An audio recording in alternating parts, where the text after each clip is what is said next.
Today, the role of Indian Scouts remains a complex and often misunderstood chapter in the history of the Americas. Were they betrayers of their tribes, or were they simply individuals striving to preserve their way of life amidst an ever-changing landscape of conflict and uncertainty? The motivations of these scouts have frequently been overlooked, leading to a narrow interpretation of their actions. Throughout history, military forces in the Americas have capitalized on existing rivalries among indigenous tribes to further their own goals. Notably, figures like Hernán Cortés and Francisco Vázquez de Coronado leveraged the knowledge and manpower of Native Americans, hiring them as guides and warriors to navigate the unfamiliar territories and engage in battles against other tribes. This practice was not limited to the Spanish. It was a common tactic among various European powers and their colonies. In the late 1700s, Juan Bautista de Anza, then governor of the province of New Mexico, successfully fought against the Comanche tribes. His military campaign was notable not only for its successes but also for its diplomatic intricacies. After defeating the Comanches, Anza required them to provide warriors to assist in campaigns against the Navajos, demanding proof of their good faith in negotiations. This illustrates how alliances could shift rapidly, with indigenous groups often caught in the crossfire between competing colonial interests. On the Atlantic coast, European nations similarly turned to indigenous allies to bolster their military efforts. The English colonists, for instance, enlisted the Narragansett and Mohegan tribes to aid in their conflict against the Pequot tribe during the Pequot War. This reliance on indigenous allies was not merely a tactic of convenience. It reflected a broader strategy where tribes were manipulated to serve the interests of colonial powers, often against other tribes with whom they had long-standing rivalries. As the struggle for control of North America intensified, this pattern of recruitment and alliance building became firmly established in military operations. By the mid-17th century, military leaders routinely sought the assistance of Native Americans, integrating them into their strategies while often disregarding the complexities of tribal politics and relationships. For the Scouts, the motivations behind their decisions to ally with colonial forces were likely multifaceted. Some may have seen collaboration as a means of survival, believing that aligning with a more powerful military force could offer protection for their people or even lead to advantageous outcomes. Others might have been motivated by a desire to gain favor with the colonizers, seeking to secure resources or negotiate peace for their communities. However, these choices came with profound consequences. Aligning with colonial powers often placed scouts and their tribes in precarious positions, leading to mistrust from their fellow indigenous peoples and complicating their identities. Many were branded as traitors by their communities, even though their actions might have stemmed from a desperate need to protect their way of life in an increasingly hostile environment. Ultimately, the story of the Indian Scouts is a testament to the complexity of indigenous experiences in the face of colonization and conflict. Rather than viewing them through a lens of betrayal or loyalty, it is essential to consider the nuanced motivations that guided their decisions and the broader historical context in which they operated. Their legacy remains a crucial part of understanding the intricate web of alliances, conflicts, and survival strategies that characterized indigenous life in the Americas. During the American Revolution, both the British and the American colonists sought alliances with indigenous tribes, recognizing their influence and strategic importance in the ongoing conflict.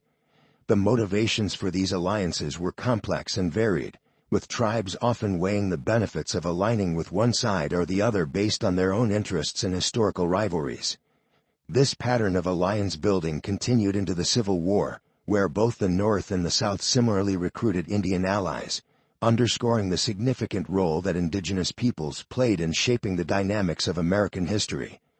However, the common perception today often simplifies the rich tapestry of indigenous identities into a singular notion of Indians. In reality, this viewpoint is a profound misrepresentation of how indigenous peoples perceived themselves and one another. For many tribes, names like the people or our people referred specifically to their own group, emphasizing a strong sense of identity that distinguished them from other tribes. The notion of being part of a larger collective was not as prevalent as one might assume. Rather, There was an acute awareness of the differences and rivalries among various tribes. In the context of Plains Indian Sign Language, this complexity becomes even more evident. There was no overarching sign for Indians as a collective. Instead, sign language included specific signs for each distinct tribe, reflecting the unique languages, cultures, and identities of the groups. This linguistic diversity highlighted the importance of tribal affiliations and the nuances in relationships that existed among various indigenous peoples. Throughout history, alliances among tribes were not static. They were frequently established, broken, and reformed in response to shifting circumstances. As new settlers moved westward and the U.S. Army established a stronger presence in the region, indigenous tribes found themselves navigating a rapidly changing landscape. The influx of settlers brought about new opportunities, including access to trade goods such as cloth, metal, and firearms. These items, previously rare or non-existent in many tribes, became highly sought after, prompting tribes to reevaluate their alliances and interactions with settlers. The introduction of these goods had a profound impact on traditional ways of life. The availability of metal tools and firearms altered hunting practices, while cloth provided alternatives to traditional clothing materials.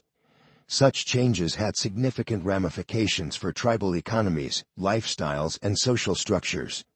As tribes engaged in trade with settlers, they often found themselves negotiating new relationships that were influenced by the desire for these new goods. While the acquisition of trade goods could be beneficial, it also complicated tribal dynamics. Some tribes might have chosen to ally with settlers to gain access to these resources, while others maintained their distance, wary of the long-term consequences of such relationships. The formation of new alliances with settlers often came at the expense of traditional rivalries, forcing tribes to reconsider their historical enmities in light of contemporary needs. This period of flux led to a complex web of relationships among tribes and settlers, with alliances constantly shifting based on the prevailing circumstances. Some tribes emerged as prominent players in trade, leveraging their relationships with settlers to strengthen their positions, while others remained more insular, striving to maintain their autonomy in the face of external pressures. In sum, the experiences of indigenous tribes during the American Revolution, the Civil War, and beyond illustrate the nuanced realities of their social and political landscapes.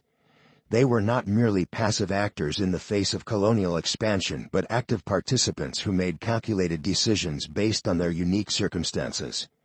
Understanding this complexity is essential to appreciating the diverse experiences and identities of indigenous peoples throughout American history.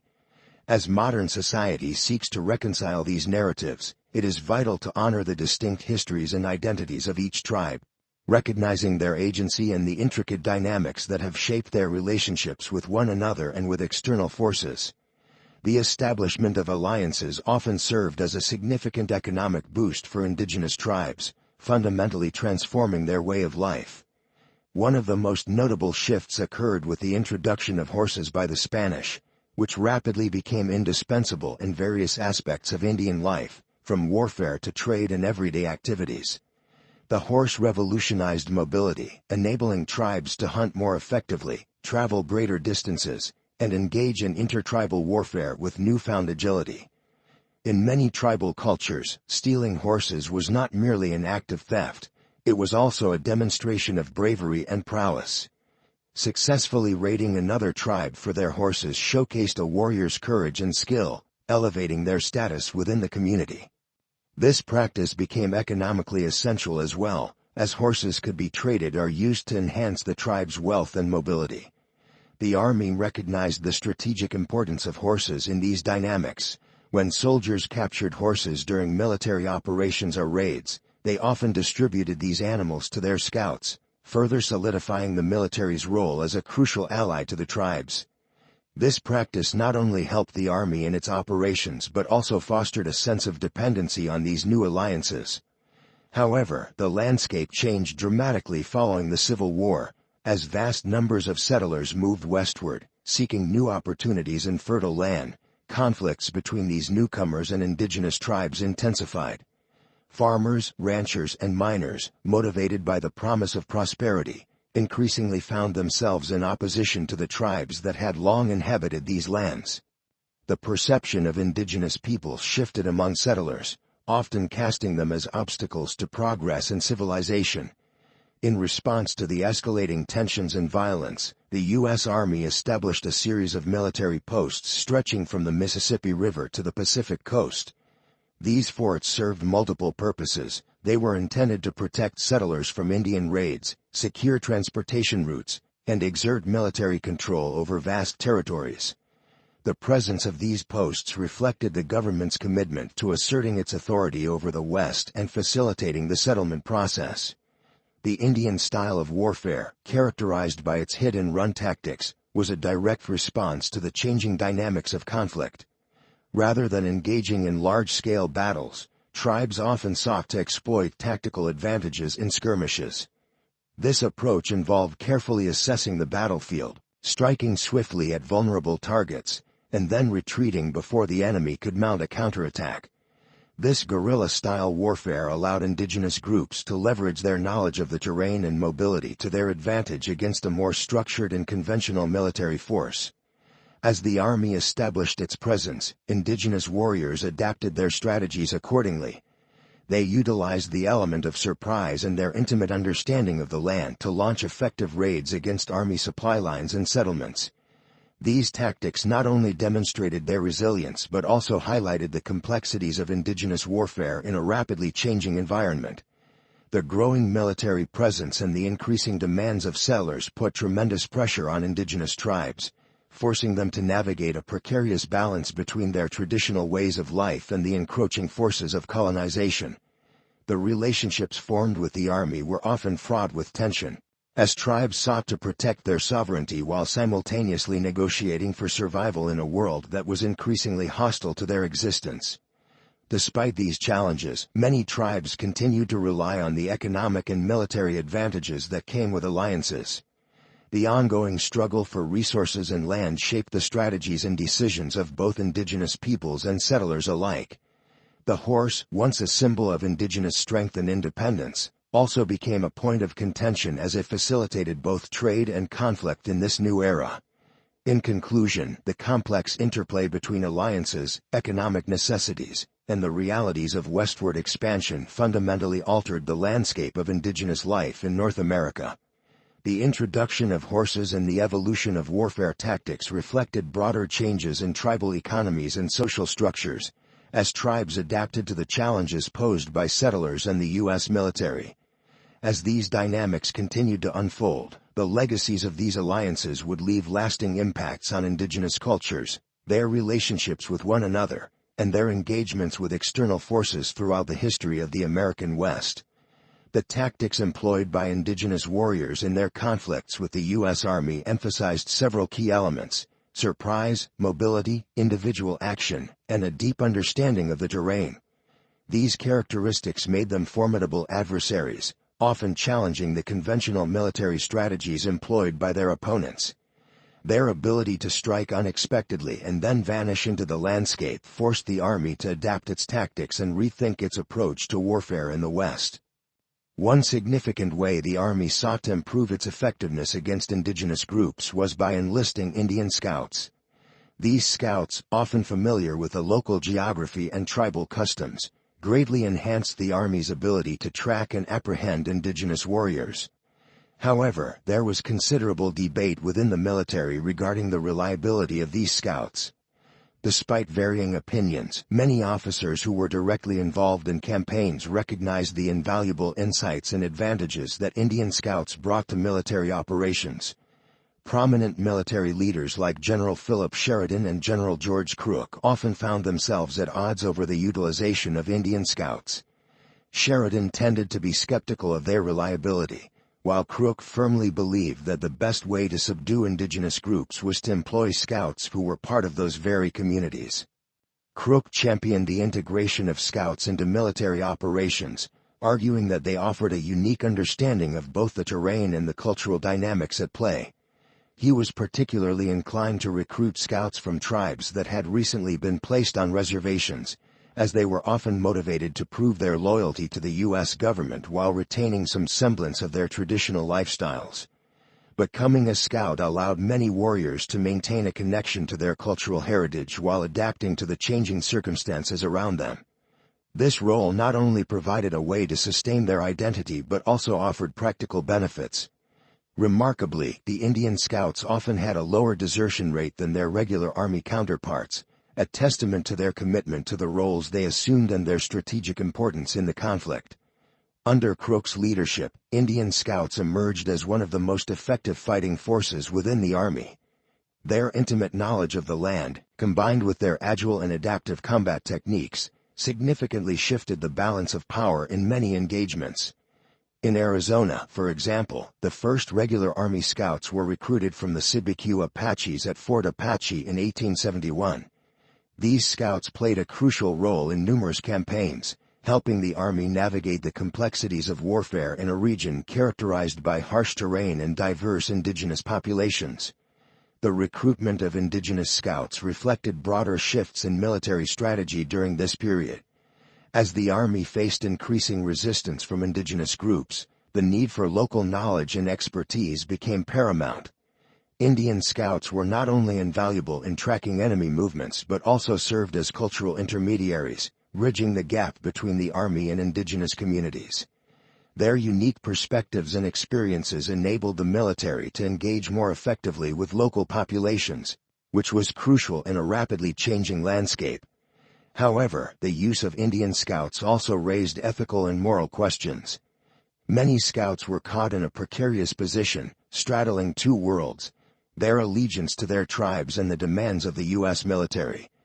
This duality often created tension within their communities, as some viewed them as traitors while others saw them as pragmatic survivors adapting to the harsh realities of colonization. The complexities of their roles illustrated the intricacies of indigenous resistance and adaptation during this tumultuous period. Indian Scouts were not simply tools of the military. They were individuals navigating the challenges of survival and identity in a world marked by conflict and upheaval. Their contributions to the Army's campaigns were essential in reshaping the dynamics of warfare in the American West. As the years went by, the integration of Indian Scouts into military operations continued to evolve.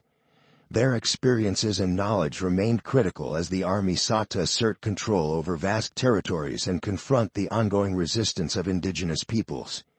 The legacy of these Scouts, marked by their dual loyalties and complex identities, offers profound insights into the broader narrative of indigenous resilience and adaptation in the face of colonization. Ultimately, their stories reflect the enduring struggle of indigenous peoples to maintain their cultural identity and way of life amidst the relentless encroachments of the expanding United States. The U.S. Army's recruitment of scouts from various indigenous tribes highlighted both the tactical advantages and the complexities of tribal dynamics during the late 19th century. Among the different groups, the Apache Scouts proved to be the most effective allies for the military. Their fierce reputation, combat skills, and intimate knowledge of the terrain made them invaluable assets in the Army's campaigns. However, the Apaches' reputation for warfare was contrasted by other tribes, such as the Navajo, who often did not engage in conflict with the Apaches. This lack of intertribal hostility limited the Army's options, as many Navajo warriors were hesitant to fight alongside groups they regarded with animosity. Additionally, tribes like the Pimas and Maricopas faced their own unique challenges regarding military service. These groups adhered to elaborate spiritual and ceremonial rituals that required completion after taking an enemy's life. This emphasis on ritualistic practices sometimes hindered their operational effectiveness on the battlefield, as their cultural beliefs placed significant limitations on their ability to engage in sustained military action. Ultimately, the Army found that the Apaches, with their ability to adapt to the demands of warfare and their willingness to serve, were best suited for the role of scouts. By the time their enlistment was at its peak, around 250 Apaches were actively serving across 7 companies stationed in Arizona.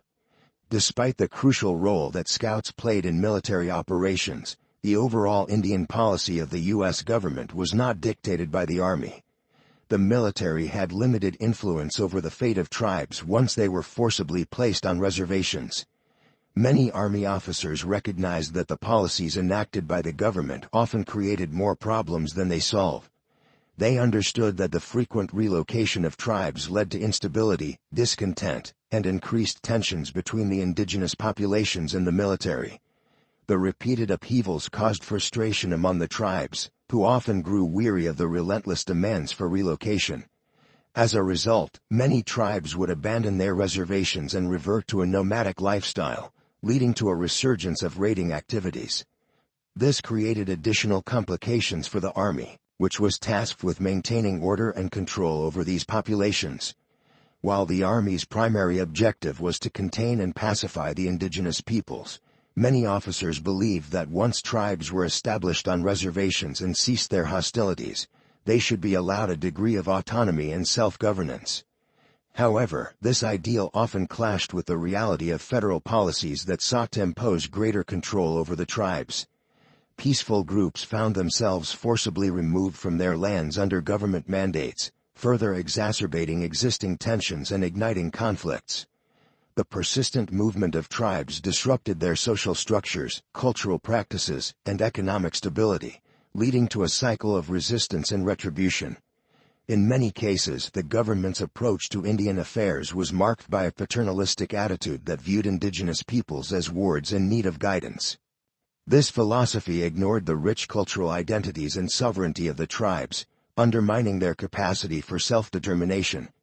As the military continued its campaigns in the West, the recognition of the complexities inherent in indigenous life became increasingly important. The Scouts' contributions were invaluable, but they also served to illustrate the larger issues at play regarding sovereignty, cultural identity, and the legacy of colonization. The experiences of the Apache Scouts and their interactions with the Army underscore the multifaceted nature of indigenous resistance and adaptation. They were not merely tools of the military. They were individuals navigating a rapidly changing landscape, torn between their cultural heritage and the pressures of survival in a hostile environment.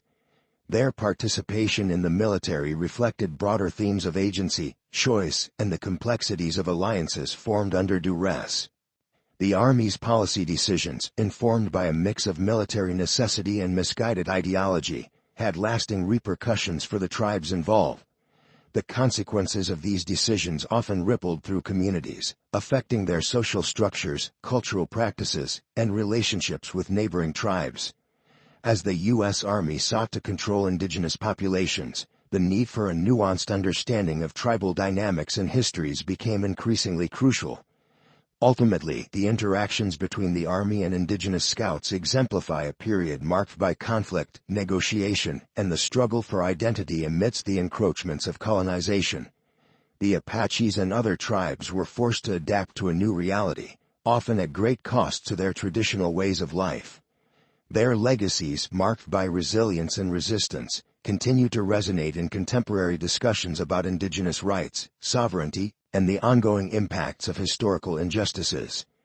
The tension between the U.S. Army and indigenous populations often reached a boiling point, with a particularly dramatic incident highlighting the precarious relationship between the two sides. One such event occurred when the Apaches began gathering around a local medicine man, Noche Declané, who claimed he had the power to raise the dead. This proclamation stirred a sense of unease among local authorities, particularly the Indian agent, who feared that the gathering could signal the onset of renewed hostilities. Given the historical context of violent encounters and the desire to maintain order, the agent sought immediate action. In response to the perceived threat, Colonel Carr, along with Captain Hintig and a company of scouts, was dispatched to arrest Noche Declané. Their objective was to quell any potential unrest and prevent what they believed could escalate into open conflict. The arrest operation unfolded under tense conditions, with a heavy military presence aimed at intimidating those who might support the medicine man. However, the night following Noche Declané's arrest, chaos erupted when the Apache warriors, believing their spiritual leader was being wrongfully detained, launched an attack on the soldiers. During this tumultuous confrontation, some scouts, caught in the crossfire and confusion, mistakenly opened fire on the soldiers. This incident marked the only known instance of scouts turning their weapons against the military, underscoring the deep-seated tensions and the complex loyalties that existed among the indigenous peoples.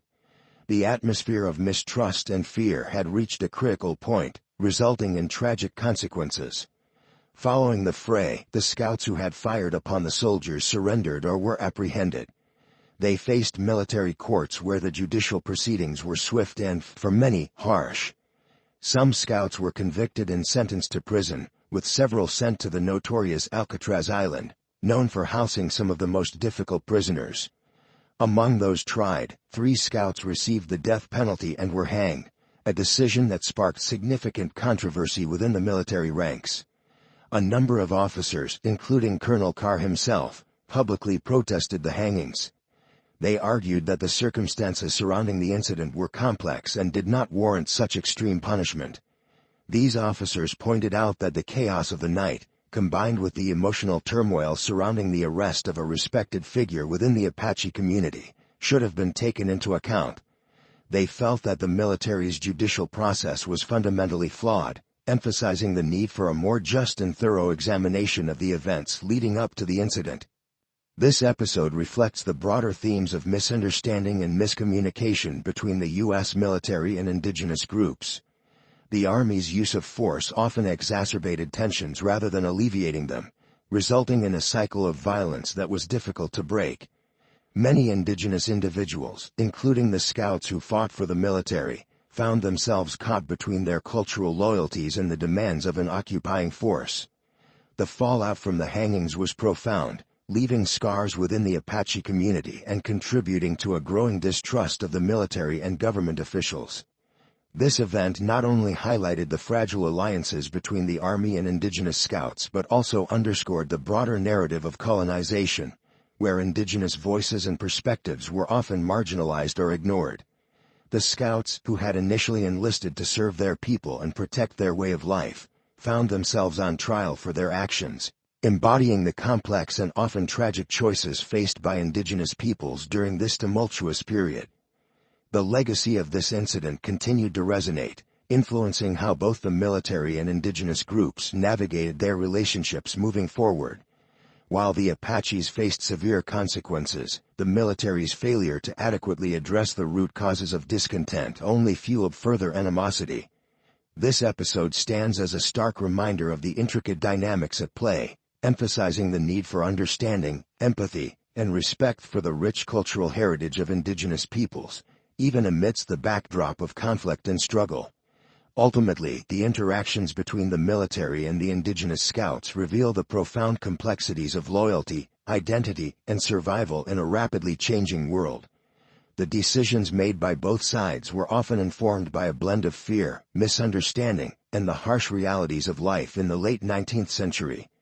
Such incidents underscore the importance of examining history through a nuanced lens, recognizing the humanity of all individuals involved and the often tragic consequences of colonization and military action.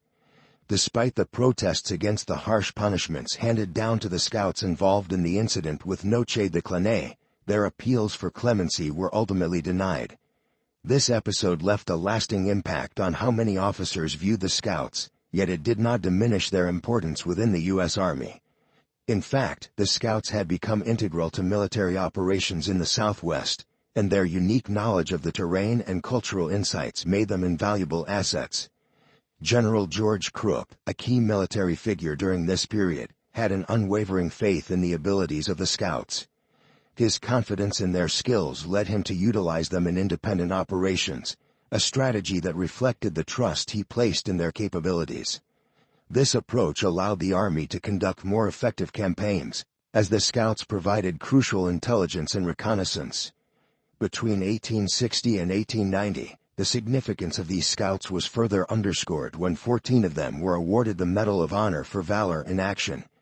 Remarkably, 11 of these honors were given to scouts from Arizona, illustrating the prominent role they played in the region's military engagements. One notable figure among these scouts was Al-Shazay, who not only served as a scout but eventually became a tribal chief. His legacy endures to this day, as he is still honored by the White Mountain Apache people for his service and leadership. Al-Shazay's story exemplifies the dual roles many scouts played, navigating the complexities of their identities as both warriors and leaders within their communities. Throughout Arizona, Scouts were actively engaged in various military campaigns. At Fort Verde, Al Sieber served as Chief of Scouts for 7 years, a position that underscored the importance of the Scouts in the operational framework of the military. Although the Chief of Scouts was technically a civilian role associated with the Quartermaster Department, the Chief was responsible for managing the Indian Scouts. This position required not only military acumen but also an understanding of the cultural dynamics at play among the various tribes. While each company of Scouts had an officer commanding them, it was the Chief of Scouts who executed the orders and coordinated the Scouts' activities. This arrangement allowed for a level of autonomy that was essential for the Scouts to operate effectively in the challenging landscapes of Arizona. Between September 1874 and March 1879, Company B of the Apache Scouts participated in 24 field operations, showcasing their active involvement in numerous military campaigns during this tumultuous period. The Scouts' intimate knowledge of the terrain, their skills in tracking, and their understanding of Apache warfare tactics proved critical to the Army's success. Their contributions not only facilitated military operations but also provided the U.S. Army with insights into the culture and strategies of indigenous groups, which were essential for planning effective campaigns. Despite the harsh treatment some Scouts faced, including the consequences of the incident involving Noche de Clanay, their reputation began to evolve. Officers who initially held reservations about the reliability of Scouts came to recognize their indispensable role in military strategy.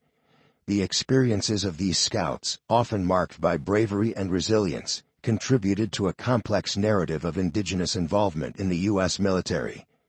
In summary, while the challenges faced by the Scouts were considerable, their impact on military operations during this era cannot be overstated.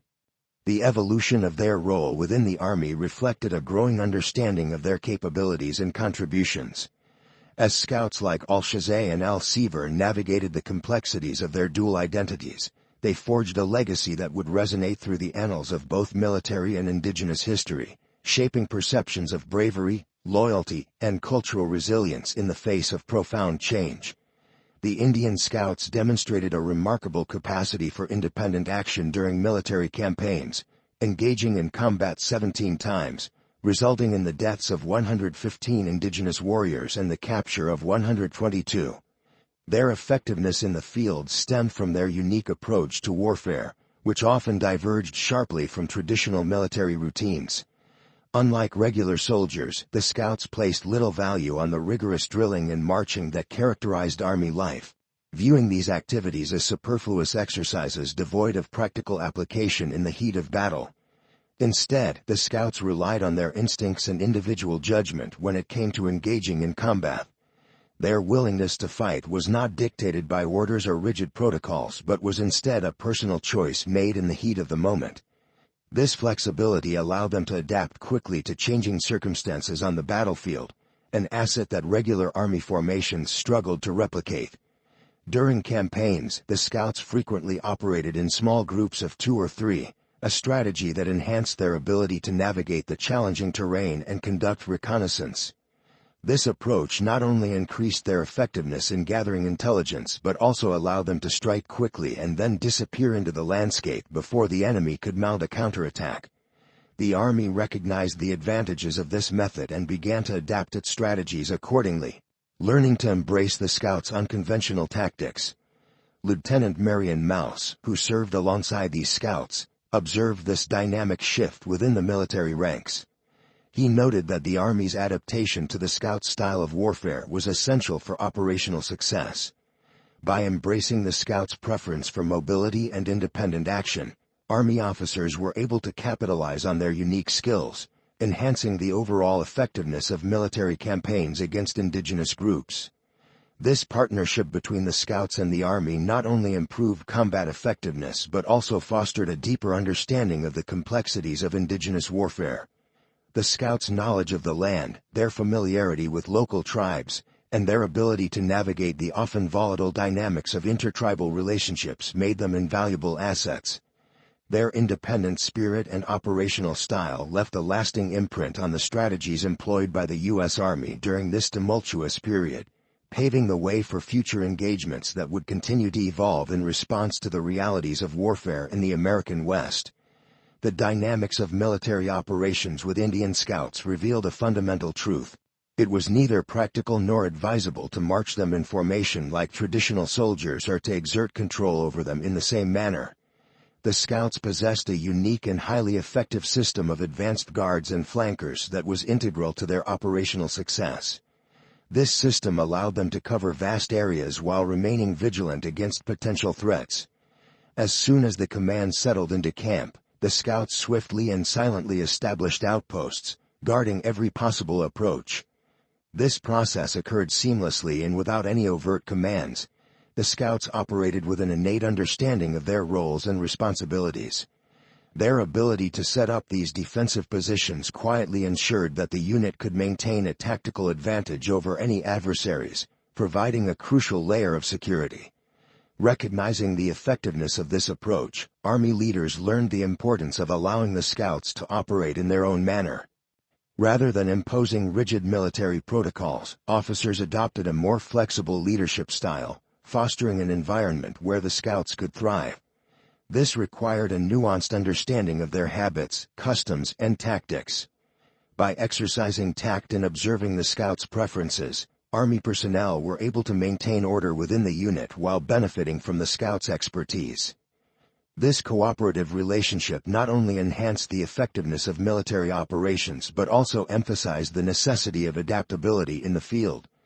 The Scouts' methods were a product of their intimate knowledge of the land and their understanding of indigenous warfare strategies. By aligning Army practices with the Scouts' established ways, the military could navigate the complexities of the terrain and engage with opponents more effectively. The collaboration ultimately proved to be a crucial factor in the success of military campaigns in the American West, underscoring the value of respecting and integrating indigenous knowledge into military operations. The Indian Scouts displayed remarkable caution when approaching ridges and high ground. They would carefully peer around obstacles, scanning the terrain for any signs of danger, and always utilized available cover to minimize their exposure. In combat, they adhered to a philosophy that rejected reckless charges against overwhelming odds. Instead, they consistently sought tactical advantages over their adversaries, preferring to retreat rather than risk exposure to gunfire. This strategic mindset explains how small groups of hostile Apaches were able to thwart the Army's efforts time and again. Their ability to engage the enemy with a calculated approach allowed them to leverage their knowledge of the land and their understanding of guerrilla tactics effectively. Rather than confronting larger forces head-on, the Scouts relied on stealth, precision, and the element of surprise, which proved to be highly effective in many encounters.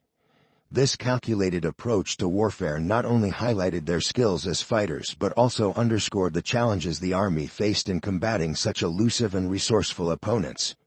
Following the final campaign against Geronimo, the need for Indian Scouts diminished significantly, leading to a drastic reduction in their ranks. While some were retained for border patrol duties, particularly during the Pancho Villa campaign, others transitioned to roles as reservation police. Despite their honorable service and contributions, the Indian Scouts were ultimately disbanded in 1943. Their legacy, however, remains impactful, with many questions still unanswered about their roles and experiences. The Indian Scouts were crucial in navigating the complex changes occurring in the American West, serving as intermediaries between their tribes and the U.S. military. Their unique skills and insights helped shape military strategies and operations, leaving an indelible mark on the history of the region. As the West evolved, the Scouts' contributions to both military campaigns and local communities were instrumental, highlighting their significance in the broader narrative of American history.